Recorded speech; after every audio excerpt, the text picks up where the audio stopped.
Evening, people. How are you doing? Welcome to the Sports Therapy Association podcast, recorded live every Tuesday at 8 o'clock on the Sports Therapy Association YouTube channel. My name is Matt Phillips, creator of Run Chat Live, for those of you who don't recognize my voice. And we are this month, our focus is on nutrition. Last month, the focus was on abdomen and groin issues. So we choose a topic every month to give it a larger shelf life so we can talk about it and look forward to future guests. And like I say, this month is all about nutrition. Very shortly, in part one, called Eating Disorders, we'll be talking to my special guest, Nick Pollard, Director of Family Mental Wealth and co-author of the Oxford Specialist Handbook on Eating Disorders. But before we do that, I would like to say thank you to our guests in last week's episode. As it was the first of the month, and as always, we start off the month with an Ask Us Anything episode, which is where members from the STA and some of the STA team come and join us in the live lounge and answer questions which have been sent in to me personally. The address, if you want to send questions in, is matt@thesta.co.uk. And sometimes they're questions which we take from Facebook, any way we can find them. And the questions are anything to do with the soft tissue therapy industry. Last week, which you can listen to this episode, it's episode 151. It's available on all popular podcast apps. And if you want to watch the video, then you can watch it obviously on YouTube and also at the sta.co.uk. We were joined by Danielle Peters, STA member, director of the Body Health Gatwick. Also Nikki Mansfield, Director of Mansfield Massage and Movement. We were also joined by Scott Loynes, who is Director of SL Sports Therapy. Tim Allardyce was here, founder of Rehab My Patient. And also Gary Benson, founder of the Sports Therapy Association, was here. And we had a great chat. It was very much a very functional, clinic-based chat with topics which included advice for online software with regards to taking clinic notes, taking bookings, advice on different types of payment card machines.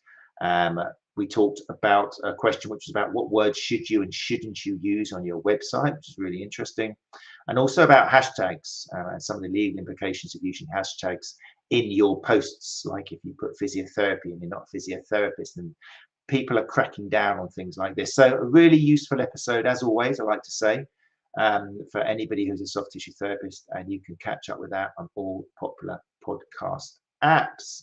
Like I say, we record this live, so if you are listening to the podcast, you're welcome to do that. People are already in our live lounge, and if you do join us live, then I can bring your question up onto the screen. And obviously, you can ask our guest questions directly. For example, Glenn Murphy is here at the moment. I brought his message up, and it says, "Hey, good evening, all. Are we all sunburnt? A little bit, moving around a tiny bit on my chair as we speak."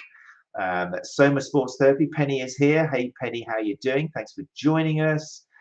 Gary Benson, founder of the STA, is here as well. If you do have any questions, then feel free to chat amongst yourselves in the live lounge if you wish. Tracy Taylor is here. Hi, Tracy. Thanks for joining us. Sabrina Monaghan is in here as well. And people are still coming through the door. So fantastic. Thank you for joining us, people who do join us live. It makes it all the better because we do this live. We love the spontaneity and yeah, gives it a little unique touch.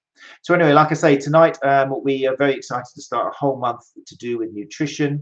And this is going to be the topic for part one is eating disorders. So I think everything is in place. So I shall now bring up our guest, who, like I say, is Nick Pollard, Director of Family Mental Wealth and author, or co-author, I should say, of the Oxford Specialist Handbook on Eating Disorders. Let's bring Nick up.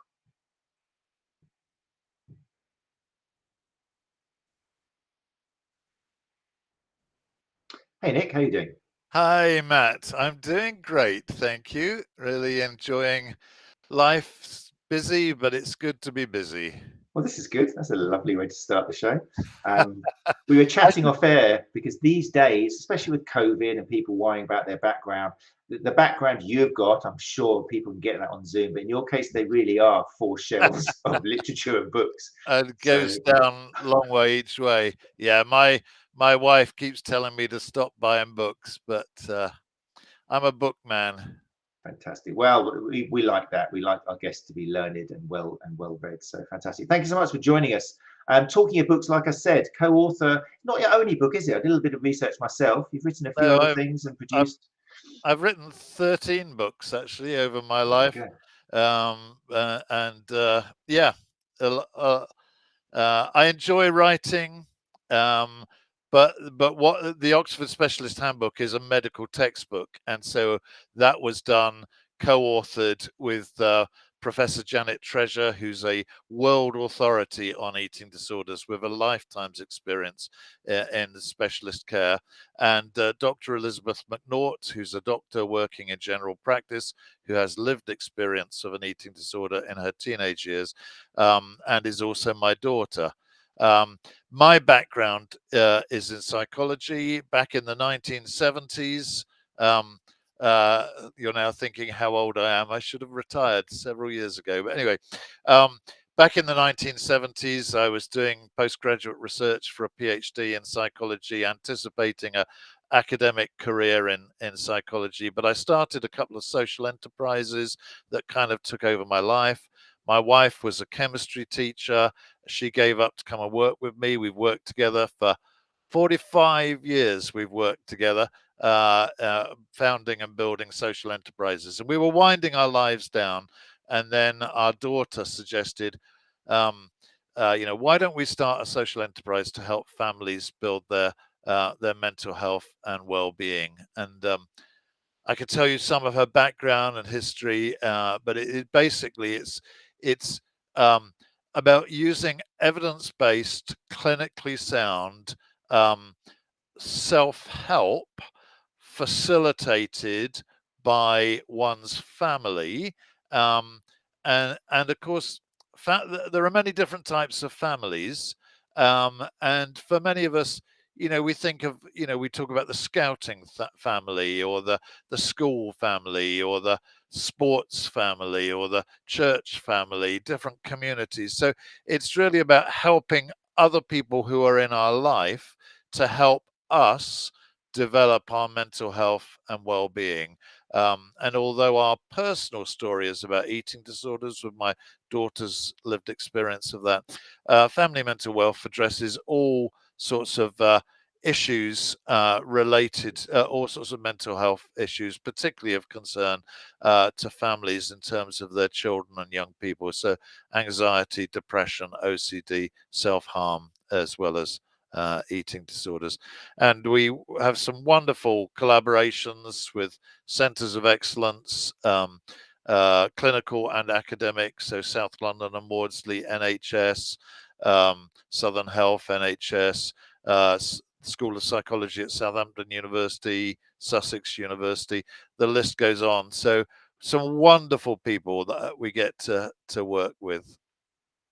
I'm curious, and I just put up, for those who listen to the podcast, you missed it because this is the podcast, but if you go to YouTube, then we will be using some screen shares and some videos tonight. You should be able to hear the audio, but if you do think, oh, what are they talking about, or what just came up on the screen, then you can always come to YouTube and have a look at the video. But I just put up a screenshot of the website, which is definitely worth checking out. There's a lot of information on there. And again, there seems to be a trait, even talking to you for the first 5 minutes, you're definitely a wordsmith, and family mental wealth obviously is a very clever play there. Was that your idea? I think probably think it was. Yeah, Did you come up with that? It just kind of came up in the family, really. So we want to always phrase, when people talk about mental health, so often it's talked in a negative sense. Mm-hmm. People talk about mental illness, whereas actually we want to talk about mental health and well-being. So wealth is a kind of cross of health and well-being. But also, there are lots of people who help families with their various forms of wealth, so bankers and investment companies help with financial wealth, and estate agents and surveyors help with property wealth. And, we have different things, but who's helping us with our mental wealth to build mentally healthy lives, and particularly to help children and young people? But what's interesting, Matt, is that we set out to create resources primarily for parents and carers supporting their children and young people. But what we find is a lot of other people in their 20s and 30s, are saying, actually, these will help us, and their other community around them, their group of friends, maybe, family to them, and can help them and support them. So you mentioned that it's your daughter co-authored the book, Dr. Elizabeth McNaught. So tell us a little bit about that, because that obviously was a big factor in you getting together and thinking, let's share some of the experiences. Was it tricky sharing some of those experiences? Oh, Must have been a really difficult time for you. it was a very difficult time, and thank you for asking me that, Matt, because people don't normally ask that. The truth There'll is, be a lot of that tonight. the truth is, it was an extremely painful period in our lives. And whenever we talk about it, myself or my wife or my daughter, or indeed write about it, all the emotions come back. And truthfully, you'd rather kind of, wrap it up, put it in a box, put it in the past and forget about it. But that wouldn't help anybody. So Lizzie is a doctor now working in general practice, but when she was a teenager, she was very ill with anorexia, dangerously, had an emergency admission to hospital that literally saved her life with a refeeding program, and then 6 months in an inpatient unit. And Lizzie will always say that she's forever thankful for the health professionals who helped her. But she says what really made the difference was the family-based self-help. And that was possible because of my background in psychology.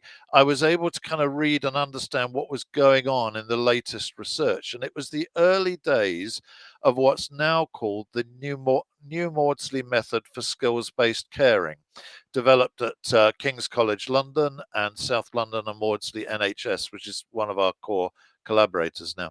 And that's all about providing parents and carers with knowledge and skills to facilitate family-based self-help. Now, clinicians will always, quite rightly, follow the NICE guidelines, the guidelines from the National Institute for Health and Care Excellence.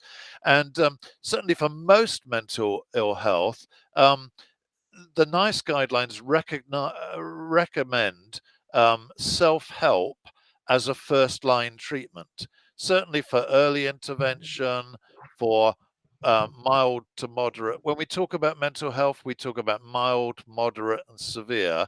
So our daughter was severely unwell. Most people are in the kind of early stages, or mild and moderate. And self-help is the recommended first-line treatment. But for a young person, or indeed for someone of any age who's going particularly through an eating disorder, which are very secretive, difficult illnesses, following a self-help program on their own is very difficult. So being able to be supported by parents and carers or friends is very valuable to them. And so we were able to help Lizzie recover, achieve recovery, get to medical school, qualify as a doctor. And then she said, well, in her role as in general practice, she says every day, a mum or dad will bring in a son or daughter and say, look, I'm really worried about Johnny or Mary or whatever. They seem to be developing anxiety or depression, OCD, an eating disorder. What can you do, doctor? And the reality is, the most that the GP could do is say, well, I'll make a referral to secondary services, to specialists, but there's a lot of pressure. There'll be a long waiting list before assessment and then longer before treatment. But what Lizzie says is there's a lot that mum and dad can do now, or their friend could do right away, if they're given the knowledge and skills and tools to help that person. And so what we're about is creating digital tools to enable parents and carers. But then there are other touch points. It's not just parents and carers. There are other touch points like schools, workplaces, and clinicians. And so the book we've written now with Oxford University Press, the Oxford Specialist Handbook on Eating Disorders, and we've created e-learning that goes with it, is really about upskilling all health professionals, all healthcare professionals and allied health professionals, to be able to understand and support specialist treatment. Amazing. Yes, that's There's the a book. screenshot of the book opened up there on the back cover as well, which gives people who are looking at YouTube, gives you a little idea of the contents on the back there as well. It must be really rewarding as well for you two to kind of look at each other and think, wow, now after all of that roller coaster we managed to give something back now and to help other families. That must be a beautiful thing for father and daughter to kind of, and your wife as well is involved as well. You mustn't forget about your wife. Oh yeah. Oh, it is, Matt. It's lovely to take the pain and struggles that we've been through and be able to help other people, because there's an important value in lived experience, people who've been through it, but that has to be balanced against academic and clinical knowledge. Because I always say, people talk about someone being an expert by experience, and what that really means is they're an expert in their own experience. They know their own story. So there's a value in lived experience, but it has to be set in the context of the wider research, the academic and clinical research, to understand what what leads to the particular illnesses and processes of recovery. Fascinating. Yeah. So like you said, you've already mentioned the book came out. I think that was a couple of years ago. No, the book came out just a few months ago. Oh, was it? Oh my yeah, gosh. it's all very. You're right in at the beginning, Matt, which is lovely. So was it not published in August? No, the book came out in September or August last year. Yeah, last year, yeah. And then we set about creating this e-learning to go with it. Yeah. And the e-learning is only just now really being launched, because I mean the book is a you're seeing the front and back. I'll show you the middle, and it's a very densely packed, real. There are lots of published material on eating disorders, but what we've done in this is kind of bring it all together into one textbook that is almost in note form, really. That's the style of Oxford specialist handbooks. So that people can dip in and out of it and use it as a reference guide. But we wanted to make the content, at least the kind of express checkout version of the content, available to everybody, because all healthcare professionals and allied health professionals will come across people with eating disorders. That's just the statistics of it. You will do. Each of you will do. And I'm interested, actually, the people who are in the live lounge, if you have, I know I have, but I mean, I've been in the game for quite a long time, but I'm interested if anybody in the live lounge, whilst we're continuing talking, have had patients or clients, or what you want to call them, come in who have had either diagnosed eating disorders, maybe, especially if they're athletes, I'd be interested to hear, or maybe if they've had something you've suspected and then later on it's turned out that they have. So feel free to add that to the comments, people, if you're in there. But yes, sorry, Nick, you were saying. Yeah. No, that's right. And you're the first port of call for many people. I was talking recently to a sports massage person who said that she had a client who she could see that he was losing weight. He was telling her that he was getting more and more faint on the exercise, but driving forward for exercising. And she, although she didn't have a great understanding of eating disorders, she could say, it just seems that there's something going on here. And through that rapport and relationship that she built up with him, he was able to disclose that actually, yes, he in fact had the classic signs of anorexia nervosa, which is one of there are 7 different types of eating disorders in the clinical books, clinical diagnostic, what's called the Diagnostic and Statistical Manual of Mental Disorders, DSM-5 as it's called. There are 7 recognized eating disorders, but there are other eating disorder diagnoses that are not yet recognized as clinical diagnoses, but they are increasingly being recognized. Orthorexia is probably one that you would come across in your line of work. So, he had the classic signs, actually, a recent rapid weight loss, over concern about his body image, excessive and obsessional exercise, and desire to lose weight. And these things can take off very quickly and become very very dangerous. Yeah.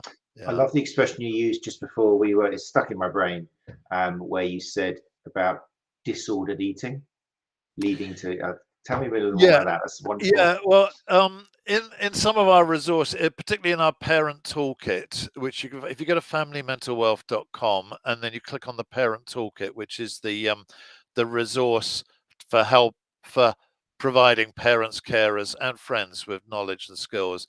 And the first part of that is completely free, and we've got a video there that helps people to understand the etiology of mental ill health. Because when you experience, when mental ill health comes into your family or indeed into your own life, you suddenly think, hang on, how did we get here? I feel like I'm in a jungle without a map. How did I get here?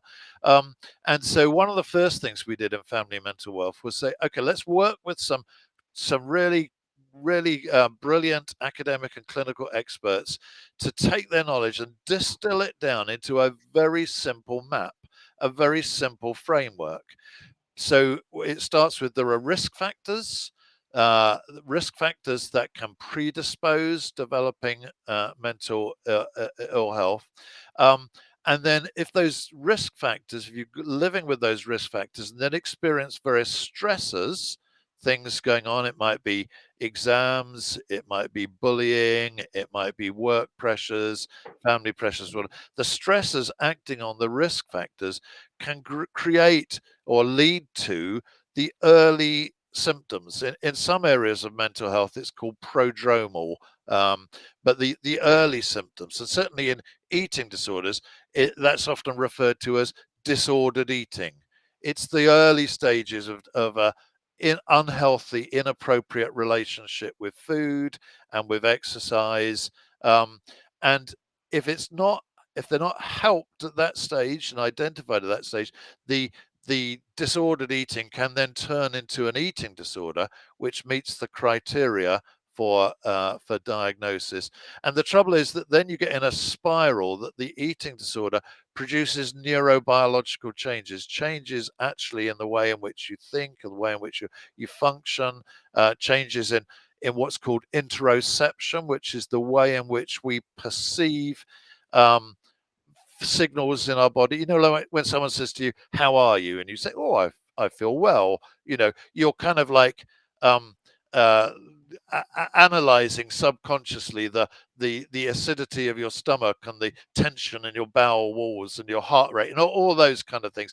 Now that then can get mucked up how you respond to that. So you and I might enjoy a really nice meal, supposing we had a really nice meal together. And by the way, if you ever take me for dinner, lobster and venison is my favorite. Okay, so I have some lobster and venison, and then after that, I then sit back and I think, oh my goodness, I feel good.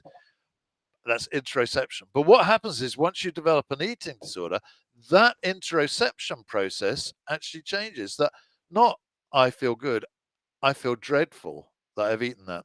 And so if you're experiencing what's called bulimia nervosa, where it's a cycle of binging and purging, that can then drive the person to purge, most commonly through vomiting, but can be through laxatives or stimulants, diuretics, other misuse of medication. So that it then comes into this kind of downward spiral unless effectively treated. So that early intervention is just so important. It's nice people are speaking up now in the live lounge. I've had a couple of people, actually STA members, who have done the course or are doing the course. Catherine Reimer has added here, I'll bring it up on the screen so people watching on YouTube can read it. Catherine, hey Catherine, how you doing? Says, I'm halfway through doing the eating disorders online course through the STA. I didn't realize there are so many different categories. It could be common in, good to have awareness. And she says, after in a personal training and sports massage role. Yeah, definitely. So many people coming through the door. Then also Gary Benson's daughter, Summer, who a lot of you will know. Gary Benson says, my daughter, who some of you know and works as a PT in the RAF and coaches adolescent athletes as well as military personnel, has completed some health and wellbeing courses, which we're going to talk about. So definitely a demand out there. Definitely so much that people on the shop floor, which we're always saying on this podcast, massage therapists are terrible when it comes to imposter syndrome. They're often regarded at the bottom of the chain, and at the bottom of healthcare we've got massage therapists. But as we were kind of talking a little bit off air, they're probably the first call for so Oh, many of these people who are in discomfort, who just want an hour to sit down. The empathy you get at most yeah, massage therapists is pretty big, because the whole contact, the social grooming and everything, it's beautiful, and it can help. I mean, we know there's research which shows it can help with anxiety, depression. So people with these issues will probably be attracted towards some kind of massage, just to help them just disconnect and feel better, even if it's only for a short time. So it yeah, really makes sense, that we're doing this tonight, and that through the help of your course, that people can take advantage and become a little bit educated, not to treat it, not to diagnose it, not to work outside their yeah. scope, just to recognize it and And forward it to play the your right part. people. Yeah, Yeah. play your part in identifying, recognizing, signposting them to help, um, and then supporting that treatment. I mean, one of our team, we have a wonderful team of people. One of our team, she has spent, I think 15 years supporting families of children with eating disorders, and she says the thing that she's heard so often from the families is the lack of knowledge and understanding of eating disorders outside of the very narrow specialist eating disorders community. So within that community, yes, they know a lot about it, but there are many other points of contact with a person who's experiencing an eating disorders, an eating disorder, and if they could understand the eating disorders and get to understand more about what's going on, how the person feels, what the journey out of an eating disorder is, then they can support and help rather than, being inappropriate, because unfortunately one can be inappropriate. No, not meaning, not meaning to. Um, and I can talk about inappropriate things, but I'd rather talk positive things. This It's is learning good. to actually Yeah. understand it. One of the things that's eating disorders are really secretive illnesses, um, and there are different types of eating disorders have a different kind of type of secretiveness about them. So with anorexia nervosa, for instance, the secretiveness tends to be more in terms of I don't want somebody to stop me, because the way that Lizzie describes it is it's like the anorexic voice in your head that she describes as being like the worst bully from the playground living in your head, but paradoxically thinking that bully is your friend, is your only friend. And um, so anorexia nervosa is what we call in psychology an egosyntonic illness. That is, there are perceived benefits, not real benefits, but perceived benefits. And people feel, as long as I can have this, I have these rigid rules, and if I keep to these strict rules, then I will be okay. Um, and so someone developing anorexia nervosa will be secretive because they don't want anyone to stop it. The typical, you know, uh, the typical response if a clinician, I mean, particularly if a young person's taken along to a GP and a young person's got anorexia nervosa, and the GP will say, what's your problem?" Which is a common phrase they say. The typical response will say, "Nothing. There's nothing wrong with me. I'm perfectly all right. All these other people are worried about me, but I'm okay." But actually, they're not. And helping them to recognize that there's a problem is a major part of it.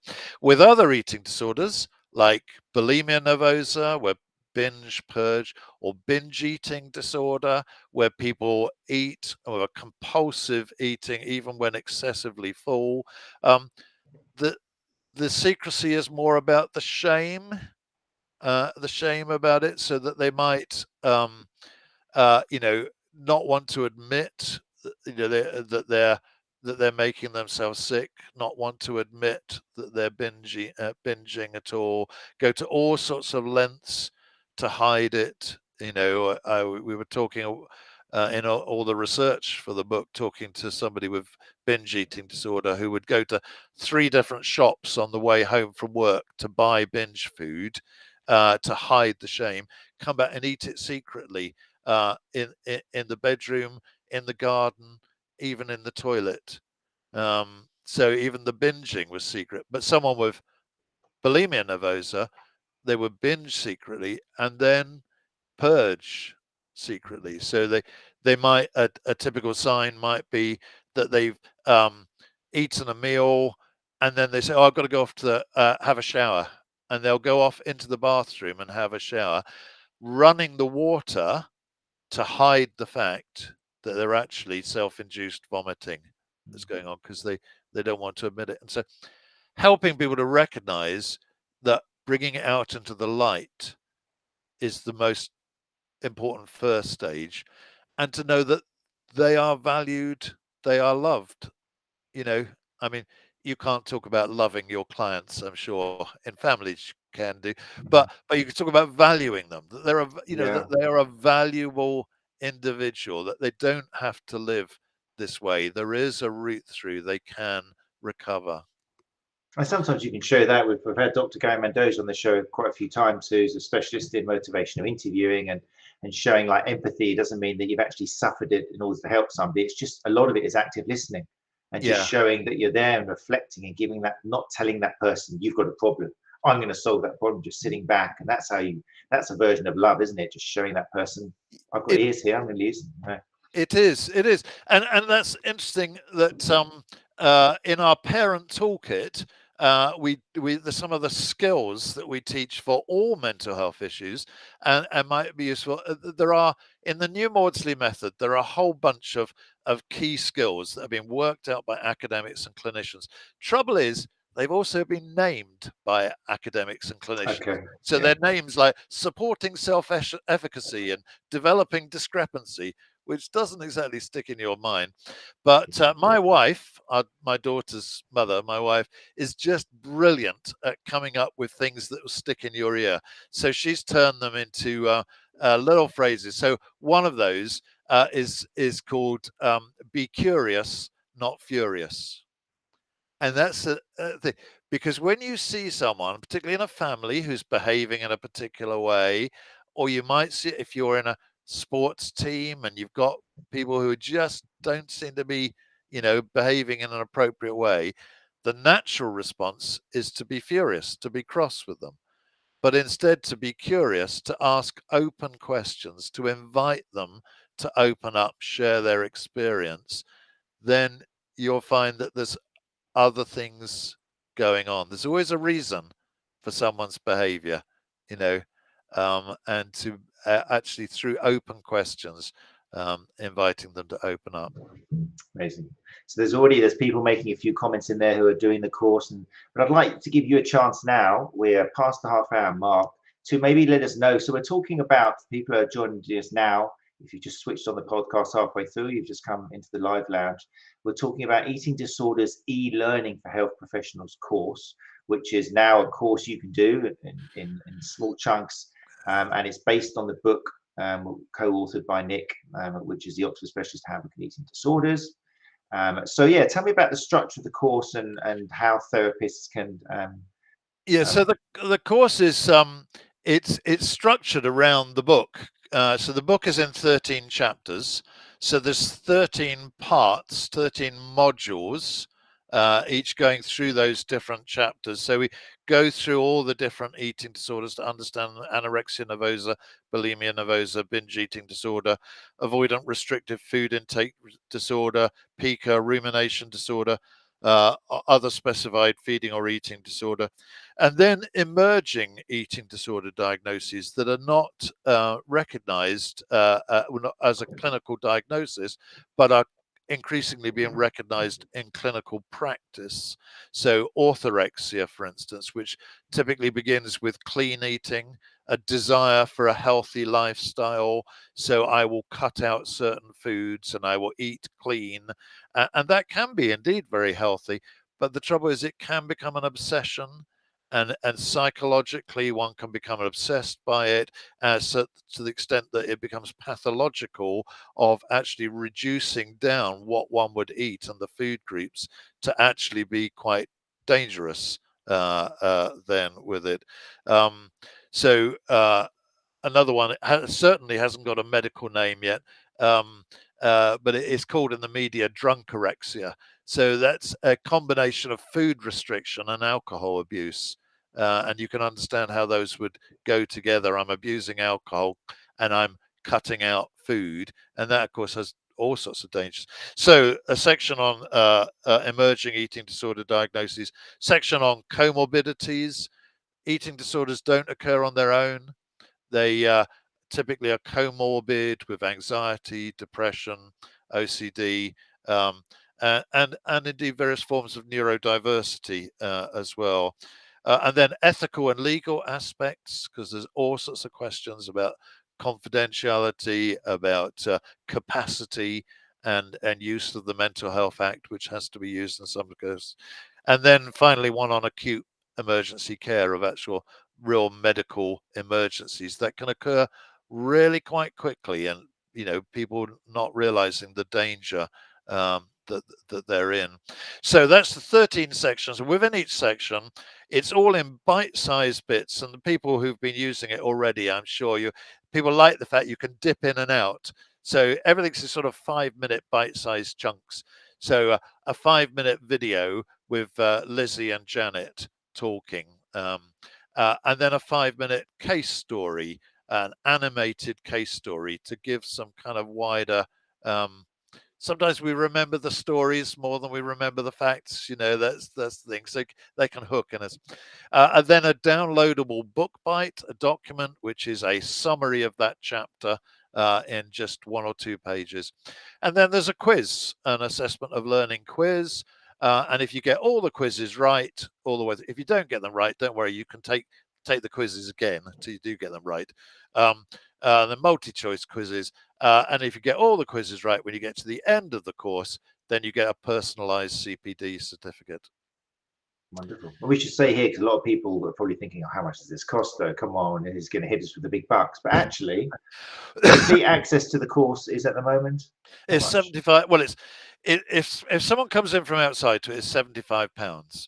We then do training packages, which we've actually just launched this week. So on familymentalwealth.com/health professionals, and indeed on the e-learning platform as well, there's a brochure about training packages. And so what we can provide is for training organizations. If you're in a multidisciplinary team, or perhaps in a sports club or whatever, and you say, well, actually a whole bunch of us should do this, then we can provide them in discounted down. You buy a bulk quantity, about 10 or 20 or whatever, you get them at a discounted price.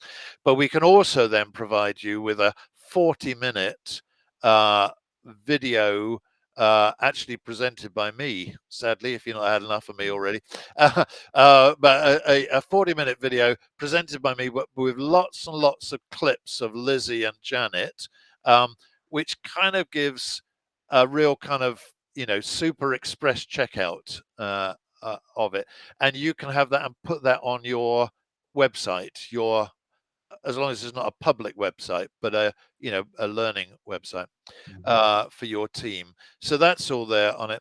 But equally, because you've been so wonderful in helping us with feedback, and we're just delighted to do this, and other organizations have been helping us as we've just been launching it. There's a 50% off discount code, and I will look. How high tech is this? Here it is on the. I will read it to you. We should mention first of all, you do need to be an STA member. So if you're a listener, here's yet another reason. Here's reason 365B on why to become an STA member. Okay. Yeah, there is a code. In that case, I won't give you the code. You get the code through the STA. You can give the code. It just means they have to no, actually, they can get the code to us. No, yeah. So there you go. Join the STA, and Matt and others will send you this discount code.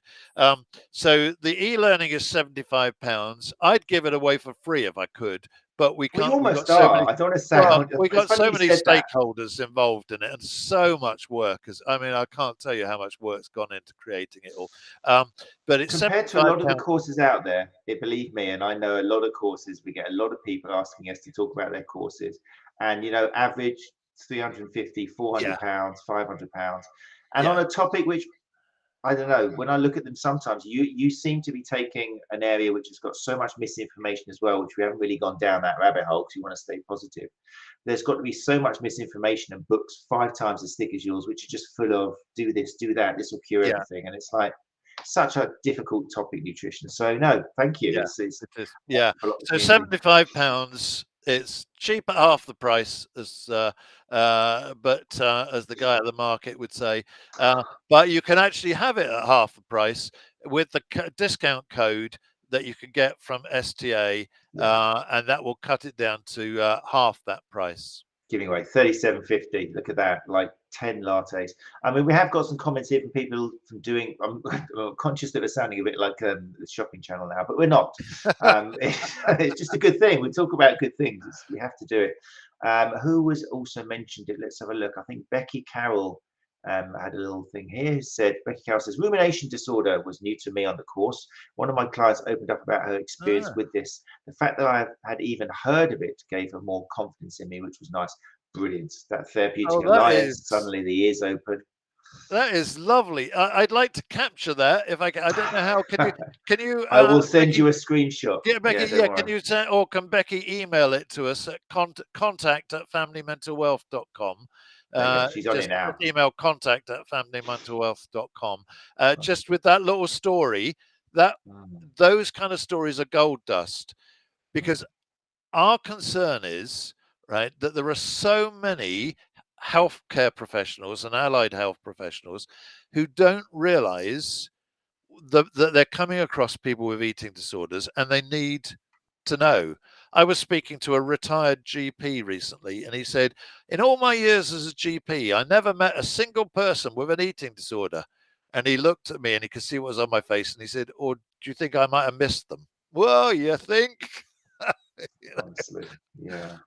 We should add that's not representing all GPs out there. There are a few good ones who've done their empathy course. But yeah, no, it's tricky. It is something. It's a taboo topic, isn't it? It's something which is brushed under the carpet, along with women's health, with men's health. Nutrition is that taboo subject. No one likes talking about the very skinny person or the very fat person or the person disappearing to the toilet Yeah, after the course. So yeah, and taboos create misinformation and suffering, and it's a shame. So yeah, it is. so And the anyway. good news is, all eating disorders, they can be treated, you can recover, and self-help is a significant part of that recovery journey. Support from other people is a significant part, that you can recover. You don't have to live like this. Gary Benson has just put a message up here, which I'll read out in case anyone's listening to the podcast. Gary says, if any of our valued STA members is suffering, thinks they may be suffering with an eating disorder, or needs help in any way, and would like to message me privately, I will fund the course for you. Oh, Okay, well, there we lovely. go. What a lovely bunch. Oh, dear, Yeah, group hug. yeah. So, yeah, so the course, so they're going to get educated, like Becky says, be able to understand what certain conditions are, which will increase that therapeutic alliance. And then how about signposting? Is it easy to know who to take that person to? Or Well, the key person, of course, is the GP. That is the way that our health service works over here. It's different in other countries, but here everything goes through the GP. So the most important thing is to encourage them to open up and speak to their GP. The problem is that their GP may not have taken our e-learning course, may not have read the book, and they may not actually be helpful, understand. I think of a team member of ours, actually, whose son developed anorexia when he was 13, 14, because he wanted to be a footballer. He was keen on being a professional footballer, and he worked.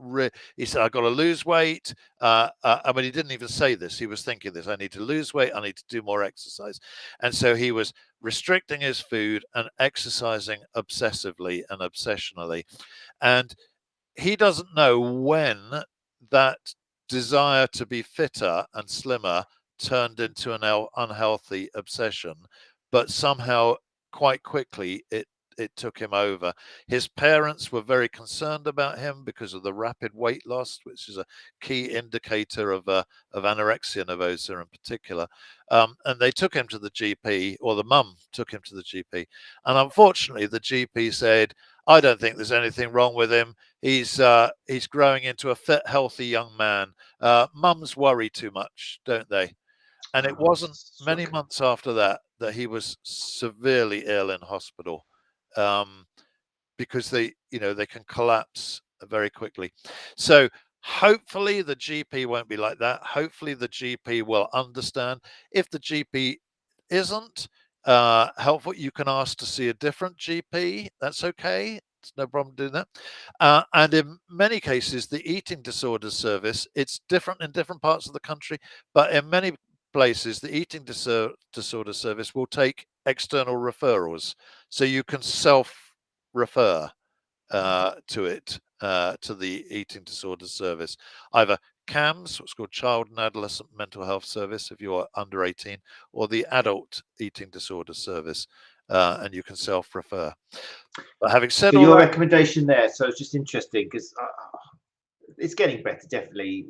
GPs just becoming more educated. It's great, and realizing it's not like mental health or physical health. There's kind of a crossover, and it's But if the client or patient said, I've been to the GP and they really weren't helpful and blah blah blah, then you could highlight the fact where you can go to a different GP. You don't always have to see the same GP, maybe, and that might include it. What about, I'm interested in, do you find in your experience that maybe the parents might be kind of blinking a little bit and don't want to consider that their child has got an eating disorder? Does that happen? Yeah, oh, definitely. And the evidence shows, sorry, I'm an ex-research psychologist, so I'm always quoting. You go for it. I love it. Music to my ears. You don't want me to actually start quoting the academic papers. I love nothing more than reading academic papers. Anyway, the evidence shows that fathers, in particularly, find it harder to recognize or all mental health, but particularly an eating disorder. And they find there's a tendency to remain what we call cognitively detached, to think, oh no, it will pass, it's just a phase, it will pass, or to feel it's women's business, it's, my wife can sort that out, it's not for me. That's why, when Lizzie and I speak together on this, we've done quite a lot of media stuff on this, and they like the father-daughter because it is unusual. But there's a lot that dads can do if they can recognize the signs and see what actually one can do to support and encourage and help that person. So with Lizzie, what happened was, Lizzie was always a very determined person. I remember when she was a little kid and we were staying in a campsite and there are monkey bars, and she said, Daddy, I'm going to learn the monkey bars. Pick me up. She was tiny little tot. She was. Pick her up. And she goes, and falls off. And I said, okay. And no, again, Daddy, again. And she went on and on until eventually she did it. Very determined person. And what happened with the eating disorder was the eating disorder twisted that determination to be self-destructive, that she became more and more determined to lose weight as she was listening to that anorexic voice, believing that she wasn't valuable, that she didn't deserve eating, that she felt so guilty. And she then, that determination became destructive. And part of her recovery journey through this family-based self-help was to help her to see that actually that determination she could turn around to fight the eating disorder, and that actually she could overcome it, and helping her to reacquaint herself with her life goals, what she wanted to do. She wanted to go to medical school. She wanted to be a doctor. She couldn't do that while she was starving herself and in a long stay inpatient unit. So actually that turning around that determination to be able to say, yeah, actually, I can overcome this, was key. But for me as a dad, I'll tell you a story. Sorry, Matt, I talk too much, don't I? No. I'm just bearing in mind, because we've got this video from Lizzie, also known as Dr. Elizabeth McNaught. But would it be opportune to bring that Yeah, up? so let's show you the video if it works. If it works. Now, if it doesn't work, I'll cut it out of the podcast and no one will ever know. But I want Okay. people in the live lounge to tell me if I bring You've this got up, it whether you there. can hear it. I'm going to bring it up now. I'll put it on full screen. People in the live lounge, if you can type whether you can hear this video, then that would be great, just to set our minds at ease. Okay. Eating disorders are secretive illnesses. I know from my own experience of anorexia when I was a teenager. I didn't want others to know how little I was eating or how much I was exercising, because I didn't want them to stop me. For other eating disorders, there might be other reasons for the secrecy. For bulimia nervosa and binge eating disorder, of course, the overeating and the purging are very guilt-inducing behaviours. And so the secrecy is really not wanting to admit to these features. As health professionals, all of us look beneath the surface to explore what could be going on, whether there might be a treatable disorder, and that requires us to have at least a basic understanding of the various different eating disorders and how they present. We all eat, and eating is such a core part and a core worry of people. So it's very difficult to distinguish a disorder from just normal variation. The DSM-5 and ICD-11 provide us with definitions of eating disorders. The DSM-5, for example, defines them as a persistent disturbance of eating or eating-related behaviour that results in the altered consumption or absorption of food, and that significantly impairs physical health or psychosocial functioning. And then it details 7 different types, which can be confusing even for specialists. When I started, we only had anorexia nervosa, and then bulimia nervosa entered the field in '79. And then it's not until 2000 that binge eating disorders started to be considered. And then more recently, we've got all these different nuances of eating disorders. There we go. Fantastic. I think that went down very well. I think everyone said they could hear it. We had a little bit of company to some deep breathing when you put your headset on, but that's fine. Oh, sorry. It'll make it unique. Only we will have that copy, that version of it now. No, that's great, and that gives us a nice example of that's actually a snippet from. That's just a snip from the eating disorder, from the e-learning. So you can see how that's presented. There are, these are 5-minute pieces. That one's from the kind of general overview module, and then there's an animated case story, and then a downloadable book bite, and then an evaluation of learning. I think I'm conscious of time, Matt, and I'm just wondering whether it might be really helpful if I'm not showing you another video, but to talk about one of the things that we're very much focused on on this e-learning is how to identify signs. What might be the early signs to look out for? And so again, my wife is amazing at coming up with these little mnemonics that stick in your mind, because we all learn, we know the ABC of emergency, airways, breathing, circulation. We know the FAST of stroke, face, arms, speech, time, and we kind of thought, well, we just need something that people could hook on to actually be able to understand, because of course in all the medical textbooks and the NICE guidelines there are multiple signs of eating disorders, and what my wife has done with my daughter is to condense these down into an A, B, C, D, E. So if I briefly go through these with you. A, absence.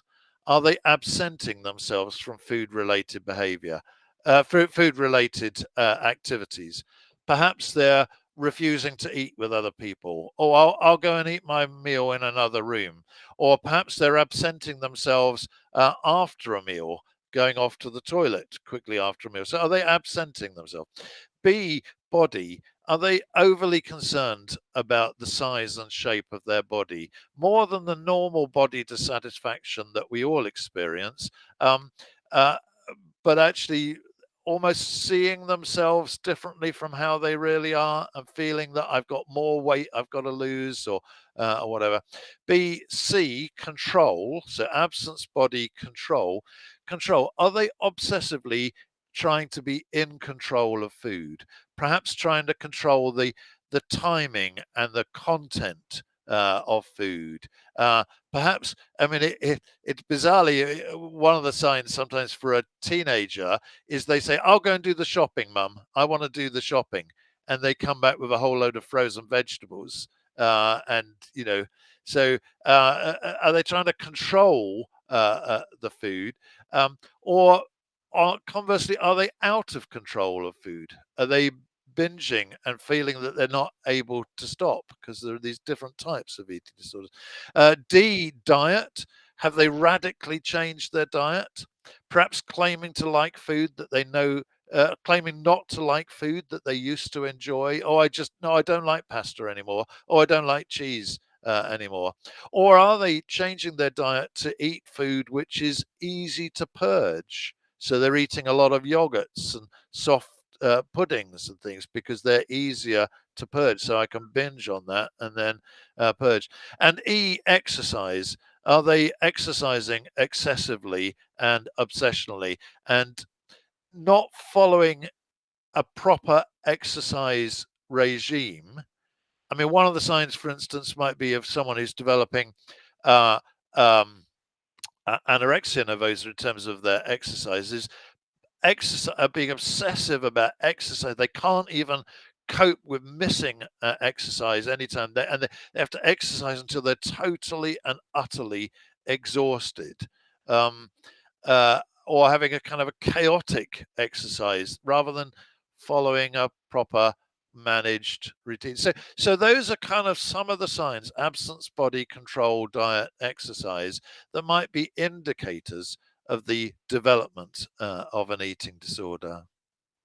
That sounds like, I mean, that's a poster that's either been created, or is it something you guys, is it something somebody could print out maybe? And yes, well, it's in the book.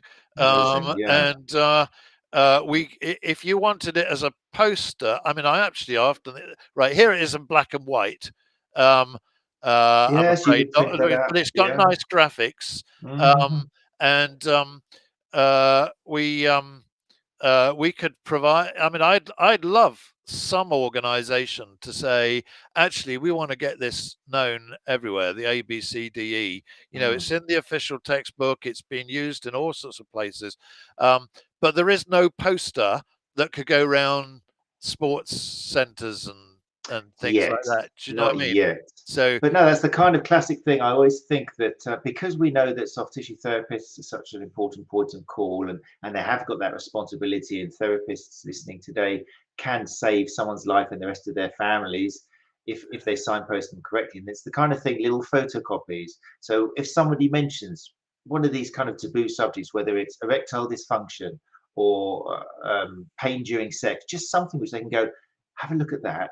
There's a contact number, a website you might want to have a look at, and then move on with the massage and not even mention it again. Because sometimes that's all you can do. You don't want to dwell on it. You just want to feed it, give it to them, goes in the handbag, and then they go home and they go, oh, you know what? This is really cool. And bam, you've just potentially, Except in the case of eating disorders, it will often be the people who need to see the ABCDE and not the patient or client themselves, but their family or friends.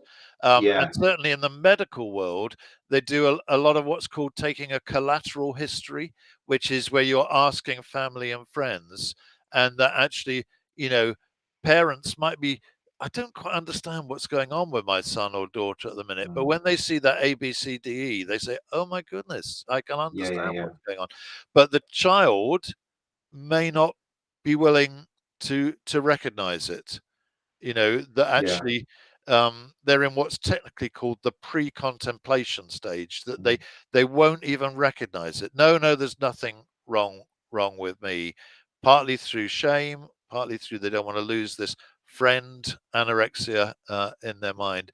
So a lot of it is really about supporting and affirming the parents or carers or other significant people in their life, sports coaches, other people who could say, look, I am concerned about you, and can we talk?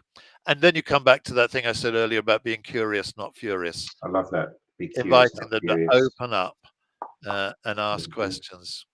Right, look, it's 9 o'clock. A massive important question here from Penny from Soma Sports Massage Therapy. Where can I find this book, please? Normal places, Penny. The best place to go, well, it's Oxford University Press. But if you go to familymentalwealth.com/health professionals, there you can see on the screen there, look, underneath the little typing fingers there, familymentalwealth.com/health professionals.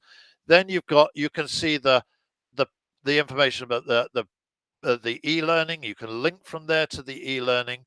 You can download the brochure about the packages that we can provide for you as groups of people, and also there's a link there to the actual book, and that will take you in to the OUP website, and you can buy it. You can get it on Amazon. Fantastic. And if people are interested in the course, then the same thing via the website. It's something they do in their own time if they're interested in that course. So you just sign up and make sure you contact the STA, either Gary at the STA.co.uk or Matt at the STA.co.uk with your STA number, and then we will give you the code.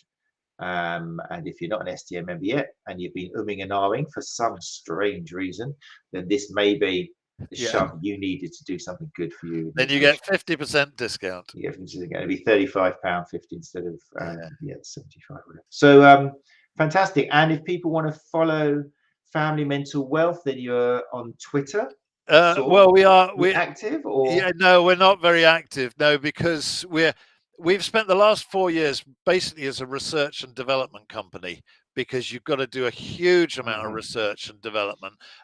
So we're looking forward to the next stage where we actually become more of a marketing and delivery, and then we'll be much more active. But if they go to familymentalwealth.com, there's the links at the bottom. You can link up with us on Twitter and Facebook and things like that. Or there's an email list. You can join an email list as well. I saw Lizzie. I've got to stop calling her Lizzie. I saw Dr. Elizabeth McNaught. That's how you call her, Lizzie. At Dr. E. McNaught. I'll put in the show notes. But she seems quite active. I saw the ABCDE on there as well. So she's got some good posts if people are interested. But and Carol is on there as well. Carol Pollard, and yourself, Nick Pollard. So we'll put all these links in the show notes. But yeah, the best way to get information and sign up is go to the actual website, familymentalwealth.com. Lovely. Amazing. Thank you so much, Nick. It's been an absolute pleasure hearing all of this. Really such an important topic and a great way to open up this month on nutrition. So really thank you so much for giving up your time. And please pass on my thanks to Lizzie and Carol, and for like you said in the middle or even at the beginning, of turning your suffering into something so positive for other people, to stop them from have to go through, or to ease the pain of going through the same thing. So thank you so much. There is a segue for next week. Obviously the topic is nutrition. Next week my guest is going to be physiotherapist and researcher Lucy Gilbanks, discussing relative energy deficiency in sport, which some of you, or hopefully most of you, will know as Red S. So obviously there's going to be a link there with male and particularly female athletes suffering potentially through some eating disorder. So that will be next week, same time, on the Sports Therapy Association YouTube channel at 8 o'clock. Gary has also said here, let me just sign up, because Gary, I can feel it's like let's do things for people mode. He said, Gary has said, we can create a PDF poster and put it in the STA resource folder in the members portal. There we go. I think that'd be great. We need to get some of these just easy access, because it is frightening for therapists as well. First time to just kind of, who am I to give advice to this mother whose daughter is obviously suffering, and then there's been crying involved. I'm going to take this bit of paper. You just don't want to get involved. You're afraid of saying the wrong thing, but signposting is so important, isn't it, Nick? So I think therapists need confidence. It is, but signposting, but also developing the knowledge and skills also for you to be able to help other people. There's two other presentations we do, which we do in corporates, we do in schools. I'd love to do them in sports organizations. One is called From Risk to Resilience, which is how to identify risk factors for mental ill health and help young people to develop resilience. Well, not just young people, but all people. And the other one is called Through Recovery to Resilience. How do you help somebody who has been experiencing mental ill health? How do you help them to come through recovery and to develop a mentally healthy life? So, you know, again, that's on the website. If you go to familymentalwealth.com and look up under corporates or schools, you'll see those presentations that we do, either as webinars or as live. Nothing quite like doing it live. That's it is nice, isn't it? It's yeah. great, especially with someone as learned as yourself. You know, it's been fantastic. And people on YouTube, people in the live lounge, comments are coming through. Penny said, "What a start to this month's topic. Thank you so much, Nick and Matt." Gary, founder of the STA, has said, "Matt, Nick, thanks for a very informative edition of the web chat. I'll be in touch with Kate to see how STA can support." Fantastic, Gary. Sarah Fluid has said, "Yes, thank you, Nick." So yeah, thank you everyone who's joined us live and sending messages. It's been a great hour and a fantastic start to the month. So once again, thank you, Nick. If you can just hang around for 2 seconds whilst I close down the live lounge, and then I'll say thanks to you personally. So yeah, thanks people who joined us. Like I say, if you want to join us next week, if the topic of nutrition is interesting to you, we will be having a whole hour on RED-S, so relative energy deficiency in sport, with my guest, physiotherapist and researcher Lucy Gill-Banks. So do join us for that. If you listen to the podcast and you think, I want to be there in the live lounge, I want to join live, I want to fire some questions and mix with these wonderful people, then just head to the Sports Therapy Association YouTube channel at 8 o'clock. Simple as that. But on behalf of myself and Nick Pollard and everyone in the live lounge, thanks so much for joining us, and take care of each other.